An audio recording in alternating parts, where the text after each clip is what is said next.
Everyone talks about no contact like it's the ultimate breakup weapon. But let's be real, it doesn't always work the way you want it to. Some guys move on, some even get bolder. If you're sitting there in silence, hoping he'll miss you, you might be wasting precious time and emotional energy. The real power move? It's not about going quiet.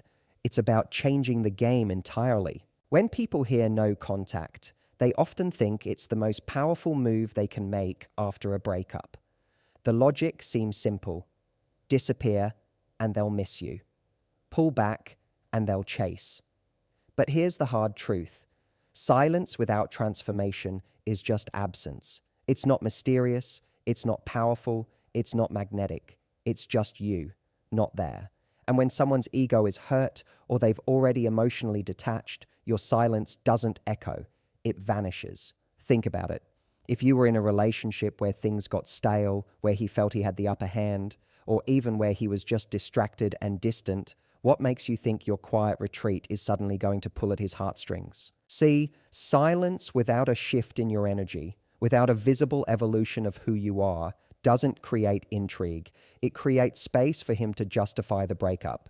It gives him the room to convince himself that walking away was the right move. He might even tell himself, well, she didn't even reach out, so maybe she wasn't that invested. Now you're sitting there hoping your silence is doing the talking, while he's rewriting the story in his head in a way that makes him feel in control. You're banking on the idea that your absence equals impact, but in reality, absence without value change does nothing. It's like going dark on social media and expecting your ex to assume you're thriving. They don't. They assume you're sulking. They assume you're still hurting. And unfortunately, that doesn't make them regret losing you. It confirms that they were right to walk away. Here's what really works. Shifting your energy so completely that your silence becomes loud because of the person you're becoming, not because of the words you're withholding. When you disappear without growth, it's like pausing a movie. Nothing's changed. But when you focus on becoming someone they wouldn't even recognize in the best possible way, now you've done something rare. You've evolved. You've become unpredictable. And unpredictability is what makes people pay attention again. Most people use no contact as a crutch. They're not using it to grow, they're using it to hide. They're hoping that time and distance will do the heavy lifting, when in reality, that internal transformation they're avoiding is the thing that creates real impact. Because let's be honest, how many times has someone left your life and you didn't give it a second thought until you saw them later and they were glowing differently? They weren't just gone, they had grown. That's when curiosity creeps in.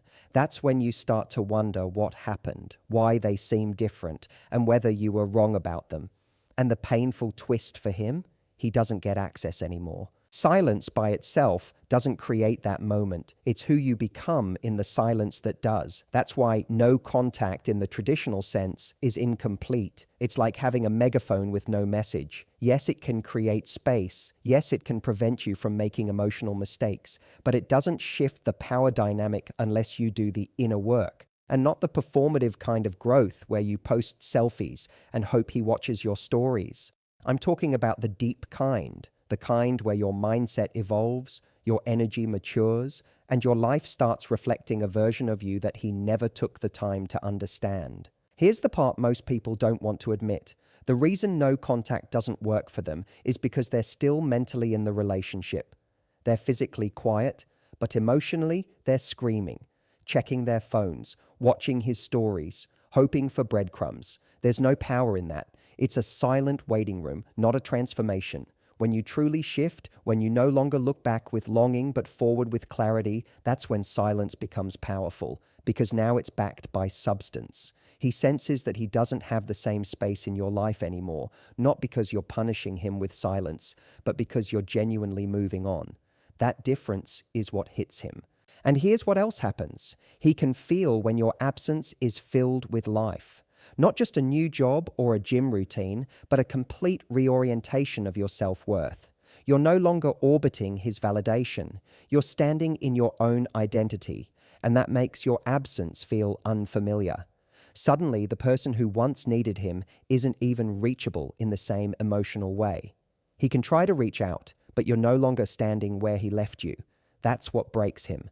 not the silence, the shift. No contact can feel like a power play, but without a real shift in your energy, it's nothing more than emotional limbo. People think if they just go quiet, they've made a bold move. But silence is only powerful when it's paired with a change in presence, when who you are without them becomes more impactful than who you were with them. That's what gets under someone's skin. You can cut off communication all day, but if your emotional energy is still tied to them, you haven't really left. You're just paused. It's like standing outside a locked door, hoping someone inside will notice you're gone. The truth is, they won't notice absence. They notice energy. They notice when you no longer need them, when you no longer feel like you're orbiting their attention. That's when curiosity and regret begin to kick in. Think about how people operate. We're not drawn to those who vanish. We're drawn to those who grow louder in their light. It's not the silence that's confusing. It's the shift in energy that disrupts expectations. He thought he knew how you'd react. He thought you'd fall apart or beg or wait in the background hoping he'd return. That's the script most people follow after a breakup, and he prepared for that. What he didn't prepare for was you pulling your energy back so completely and redirecting it toward your own life that it unsettles him. Not because you're playing hard to get, but because you're not playing at all. You're not performing pain. You're not signaling longing. You've simply redirected the flow. You're not just silent, you're different. That's what energy shift really means. It's not just about appearing strong, it's about being unavailable in a way that he can't control. He used to be able to affect your mood with a message. He used to know that if he called, you'd answer. If he breadcrumbed, you'd chase. But now, you're no longer operating from that reactive place. You're not responding to crumbs. You're not scanning for signs. You're not obsessing over what he thinks because you've taken your energy out of the equation.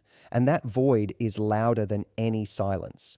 That's the moment he realizes something's actually changed. It's confusing for someone who expected emotional control, because now you're no longer a predictable response system. You're not using your silence as bait, you're using it as a boundary. And when someone senses that shift, they go from feeling confident about leaving to questioning what they left behind.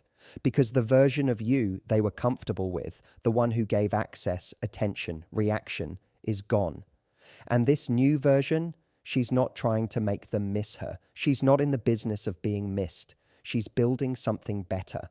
That subtle but powerful difference creates a tension that silence alone never could. This energy shift becomes even more intense when it starts showing up in unexpected ways. You stop talking about them. You stop referencing the past, your social media, your conversations, your focus. They all begin reflecting a reality where he isn't the centerpiece. And this isn't about faking indifference. It's about embodying a new truth. The truth that his presence or absence no longer defines your emotional world. You've reclaimed that space. You've stopped outsourcing your happiness. That's a shift that people feel even if you never say a word. You could be in the same room and he would feel the difference. The warmth he took for granted is gone. The openness he once enjoyed now has limits. Not because you're punishing him, but because you've evolved into someone with better boundaries and a clearer sense of self. And it's in that evolution where the real power lies. Silence without energy shift is just avoidance. But when your energy shifts, when you go from, I hope he comes back, to, I hope I never shrink myself again, everything changes. You stop looking for signs and start setting standards. You stop rehearsing the pain and start rewriting the story. And your life begins to radiate differently. You're no longer living like someone who's waiting. You're living like someone who's arrived. That radiance is felt. It's not about being seen. It's about being sensed. Your detachment, your calm, your peace. It starts becoming unnerving to someone who once had power over your emotions. And that unease can be far more haunting than silence, because it tells a story without words. It speaks of change, not absence, growth, not grief. And that new energy you carry, that sense of grounded confidence and emotional autonomy, is what begins to haunt the one who thought you'd stay emotionally available forever. People underestimate the power of visibility after a breakup. They assume the best move is to go dark, to hide away in hopes that their absence will make someone notice. But the truth is, the real impact comes when your evolution is undeniable, when your glow up isn't hidden behind silence, but seen clearly in every part of your life. This isn't about showing off, it's about showing up. It's about letting the world, and more importantly yourself, see the version of you that was buried underneath the emotional weight of that relationship. You don't break someone's sense of comfort with your absence. You break it with your transformation. When he looks at you and realizes you're not sitting in the same pain, not anchored in the same story, not emotionally dependent on what happens next, that's when the shift hits him. Your glow up doesn't have to be loud, but it has to be real. It's not just about a new hairstyle or a better outfit, though those things can absolutely be part of it. It's about the energy you walk with, the way you carry yourself, the decisions you make now that reflect your worth. It's about how your voice changes when you speak with clarity, how your eyes light up, not because you're pretending to be okay, but because you've actually started to enjoy your own company again. That level of growth is magnetic. Not because you're trying to be attractive to him, but because you've started attracting your own joy, your own peace, your own power. What most people don't understand is that when you're visible in your growth, you trigger something deeper than curiosity. You trigger fear. Fear that he misjudged you. Fear that he lost something he didn't take the time to fully understand. Fear that someone else is going to experience a version of you that he never got to meet. That fear doesn't come from silence. It comes from presence, from him seeing that you're not only surviving, you're thriving, and not in a performative, look at me now kind of way, but in a deeply rooted, genuinely elevated way. The version of you he knew was still figuring things out. Maybe you were still doubting yourself. Maybe you still needed his validation. Maybe you were constantly managing his moods, sacrificing parts of yourself to make the relationship work. But now that person isn't running the show anymore, and the person you've become doesn't need to be explained or defended. She just is. This glow-up is especially powerful when it happens gradually and authentically, when it's not a rebound attempt or a revenge mission, but a steady reclaiming of your identity. You start investing in yourself again, not to prove a point, but because you finally realize you were always worth that investment. You start making different choices about who you spend time with, how you speak to yourself, what you tolerate, what you aim for. Those choices shape you into someone who doesn't just look better, but feels better. And that internal shift becomes impossible to ignore. He might not say anything. He might pretend not to notice. But trust me, he notices. People can sense when you've leveled up. They can sense when your energy no longer invites the same dynamic they once thrived in. The mistake most people make after a breakup is hiding away, hoping to be missed, hoping to be thought about. But you don't inspire regret by disappearing. You inspire regret by becoming the version of yourself that is no longer compatible with the dynamic you had with him. You show that not only have you moved on, you've outgrown the version of yourself that tolerated less than you deserved, and that version, that's the one he now has to watch from a distance. There's nothing more unsettling than seeing someone you thought you understood evolve beyond the role you cast them in, especially when they do it without trying to get your attention. That's when it hits different. Because it's not just that you're gone, it's that you've become someone who doesn't need to come back. Your glow-up is your truth made visible. It's the outward reflection of the healing and growth that's happening inside. And the more visible it is, not in a performative way, but in a way that's rooted in self-respect and alignment, the more powerful it becomes.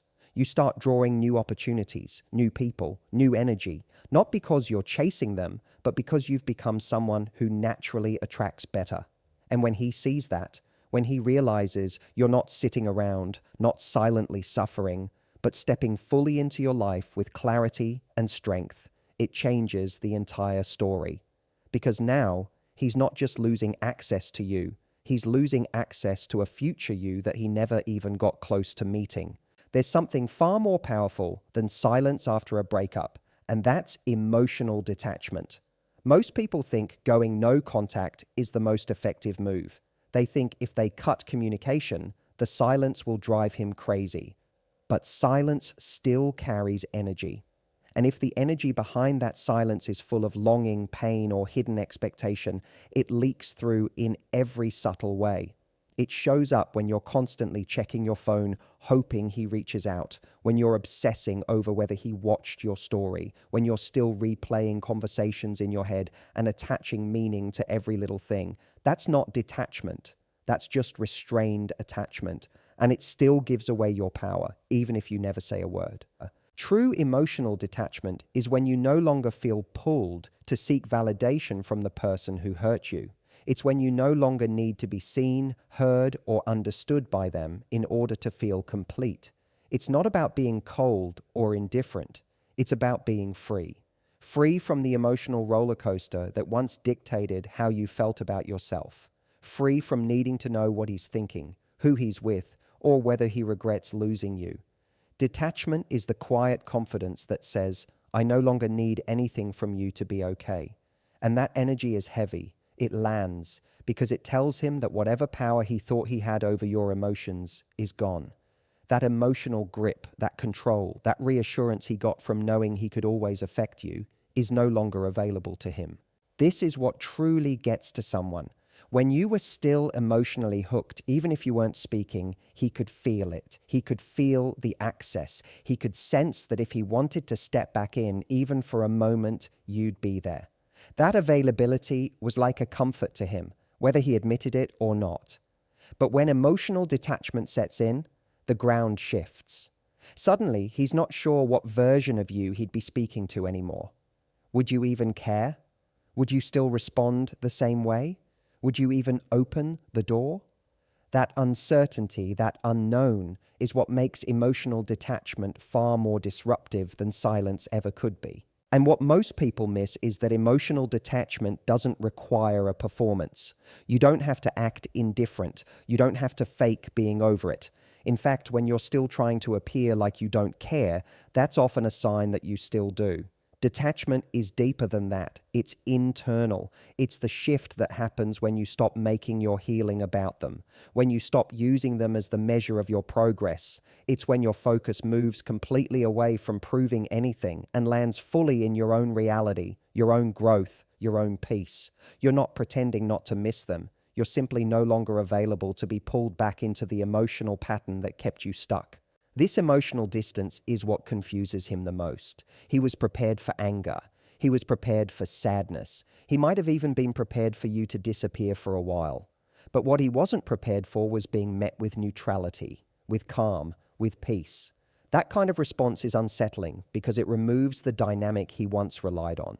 If he once fed off your reactions, your pain, your need for closure or connection, now he's met with something unfamiliar. An emotional stillness that doesn't bend to his behavior. That forces him to sit with his own thoughts without your emotions to react to, and in that space, he's no longer in control of the narrative. Emotional detachment also has a ripple effect. It starts to show in the way you make decisions. You stop hesitating. You stop entertaining things that don't serve you. You start moving in a direction that's not influenced by who he is or what he's doing. Your life starts to expand. And because you're no longer anchored to his presence or absence, you're able to step fully into your power. That's when everything changes. Because now you're not responding to the breakup anymore. You're building something new, and that emotional autonomy creates a sense of loss he wasn't expecting. Not because you're trying to punish him, but because you've truly let go. Letting go is what stings the most. Not the kind that's laced with bitterness or resentment, but the kind that's peaceful. When you can say, with your energy, I release you. Not because I want to hurt you, but because I no longer carry the weight of this with me. That level of detachment is rare. Most people hold on emotionally even when they walk away physically. But when your heart no longer beats for what could have been, when you no longer feel tied to the version of you that depended on him, you create a vacuum he can't fill, not because you're withholding, but because you've truly outgrown the need. The moment you stop waiting for closure is the moment you start reclaiming your power. It's easy to get caught in the loop of needing that final conversation, that one last explanation, that emotional bow that wraps up the story neatly. But closure is rarely something another person gives you. Most of the time, what people call closure is just a last-ditch effort to feel seen, to be acknowledged, or to convince the other person to finally understand your worth. It becomes a disguised form of seeking validation. And the longer you wait for it, the more you keep yourself emotionally tethered to someone who's already made a decision to move on. You end up giving away your peace, piece by piece, hoping that clarity from them will somehow heal what you're capable of healing yourself. When someone walks away, especially without the decency of honesty or emotional clarity, they already told you everything you need to know, not with words, but with action. And actions are the purest form of truth. Someone who truly respects you doesn't leave you questioning your entire worth.